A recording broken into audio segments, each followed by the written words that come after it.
All right. Hey guys, we're Vinod and Abida, and so excited to be on this call. And first of all, thank you to the entire UK team. We're fired up to be on this call. Actually, this is a great organization, great team. Thanks to our uplines. Okay, we are sponsored by Manoj and Arpita from Rochester. Manoj is actually my brother. He actually registered us in business, and of course, uplines to them, Vijay and Kea. They actually were in the BBS in UK. Applies to them, Gaurav and Sapna, they were in the BBS in UK too. And of course, Rashmi and Smita, and super thanks to all our coaches for what they've done in business. A little bit about us: we're both electrical engineers by background. We actually went to school in the US, did our masters over here, and we both did our masters in electrical engineering. I did in a field called signal processing. It's a highly nerdy kind of a field, and Abida actually graduated with a background in VLSI design. Okay, that's our background. Of course, today I'm more into research management, and Abida is more into, she actually today, of course, a full-time entrepreneur, but she was more into project management as it goes. Of course, she'll talk about that, how how she did it. Okay. For me, I got launched in business as a student, okay, and I remember coming into a workshop like this, in person, and there's one thing I understood as a student was. I was playing this game in a different league. Okay, when I came into an environment like this, as a student, I was hanging out with other students. Okay, and then I come into an environment like this, and I suddenly meet people like Girish, 4 companies, director of Ernst & Young. Okay, I suddenly meet people like that who are a league apart. Okay, one thing as a student I realized was this is an association that I need to leverage in every area of my life. Not just as a student, not just in terms of business alone also. Can I learn skill set? Can I learn different qualities from all the people in this workshop? Those are things which as a student I wanted to start looking a part-time job. I was working for one professor who was paying me, another professor was not paying me. You do anything to add some value to your resume, right? So you're doing all of those things. And at that time, adding business into the picture. Okay, and it was an exciting phase. It was you plan it properly. You plan your life right. Okay? Because as a student, you go through your own set of challenges too. The whole. I remember sitting with my whole friend circle, and we would have roundtable discussions. When you imagine, right, 10 people who never started a business giving business advice, and that's what was happening. Literally every Friday night, every Saturday weekend, that's what would happen. Okay. But I'd have that discernment to understand what is proper business advice, what is just an opinion, having that kind of judgment call, being able to do that. Yeah. Of course, through that journey, I remember registering, like explaining the business to a couple of my friends, my roommates. Yeah. And then I remember thinking, this third guy, I don't know, man. Didn't really pay attention to him. I was like, okay, he might have all my other friends would have already explained to him. Okay, I remember thinking that way. The third guy, 3 months later, I actually showed him the business plan. He gets registered, and that actually becomes one of our platinum organizations. There are 2 platinums in that team now. Hey, imagine if I had thought that, hey, forget about this guy, he also would have. That's a good, strong organization. I remember one of our, and as it goes, we were actually, my sister comes into the US as well. She's doing her masters. She came to do her masters. Today, Ratan and Srija, they built a humongous organization. A bunch of platinums in their organization as well at this point. But this is, of course, a journey. It's been fun. We had the privilege actually where last year, we just had a baby boy, and it was great. About 6-7 months before that, Abida was able to walk out of her full-time job, and hey, we're a full-time entrepreneur, we're a full-time mom as well. And the journey of it has been great. The time when Abida got launched in business, we both joined and actually built business together, completely transitioned the phase of my business. It was going at a certain speed, and once she got launched and she started taking over, it went in a completely different speed. But with that, here's Abida. Awesome. Hey everybody, good afternoon to the UK team. We would have loved to be there in person, but I know with the entire situation that did not work out, but I'm so glad to meet all of you. And again, thank you to Rashmi and Smita for giving us the opportunity to speak. I am one of those people, Rashmi and Smita keep mentioning that during this tough situation where even the global economy is kind of going through a downturn, you'll have some people who are open-minded and you'll have some people who are not. Just leave them alone. Maybe at a later point, they'll get open-minded, right? I was that kind of a person. So Vinod actually launched his business as a student during the previous recession. And I was one of the first few people he showed the opportunity to, because we were master's students studying together. I was not open-minded at that time. I didn't know priority management. And I was like, you know what? I want to focus on my master's. I want to graduate. I want to find a job in this tough economy. So this is not for me.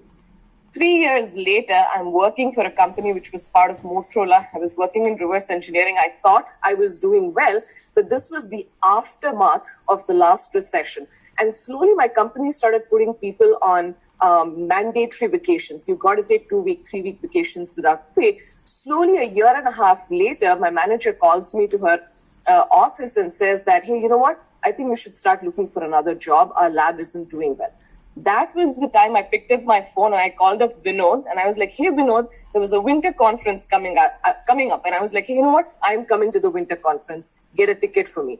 That was how I started my business journey. And the reason I'm saying that is because even right now, as this entire situation is happening, a lot of people probably do not realize the magnitude of what's coming up, right? So some people might be closed-minded right now, but hey, you know what? If you give them a little bit of time, stay in touch with them, and as I believe Manoj mentioned, or Girish mentioned, not push them, right? They might get back to you, right? And that was me personally. Now, when I started building the business, a lot of my list was common with Vinod's list. And so I had to learn how to approach folks, not with the same kind of story, but actually mentioning to them why I launched my business and what happened, with my job situation. So I had to understand that I had to give my perspective when I was introducing the business opportunity to my friends, right? And I did go through a lot of rejections, a lot of folks, including some of my A-list, some of my cousins in the United States that did not launch, right? One good thing I learned in this business is shock absorption. Not to take a rejection personally and to move on to the next person, and more importantly, to learn from those rejections. Hey, what could I have done better? Could I have done anything else, or did I do everything in my power, right? And one thing we have noticed personally in our business is consistency pays off, right? The moments, there have been times when we have been consistent and there have been years when we have not been consistent. And looking back, the years when we were consistent, doing the little bit every day. For example, mastering our ditto, mastering how to have a consistent personal revenue circle, having 4 to 5 callable numbers per phone strategy session. That's really all it took when we look back to building a platinum ship and beyond. And then there were years when we didn't do that as well. So that's something we've learned over the course of us building the business. And today, obviously, we're building it with a baby boy, and it's a completely different story. So with that, it's back to you. In a way, when we look back, it's like that recession, global economy, I know, was affected, but Vinod and Abida's economy was good for us. Okay, it actually paid off pretty well. Okay? But few things to understand. Okay, there is never going to be a perfect time, and everything's going to align, and everything's going to be perfect to launch business, to get going in business. There's never going to be that happen. That never happens. You fit it in, you add things in. Okay? It's like if you are a student. And if you find an internship, are you going to say, oh, no, this internship will affect my school? No, right? It's going to be, hey, I got an internship. I'm going to line it right in my priorities and fit it in and actually go. The funny thing in that is prior to the internship, you thought you were busy. After the internship, you again think you're still busy. Okay? So it's always going to be the case. Okay? There's a very interesting, very interesting theory of how work has this ability to expand itself based on how much time is available. Okay? So, for example, if I give you one task to do and you have 1 hour for it, you will take that entire hour to finish that one task. If I give you 5 tasks to do and I give you 1 hour for it, you will finish all the 5 tasks in the same 1 hour too. Okay? It's a real concept, real theory which applies, and the exact same thing happens in our lives too.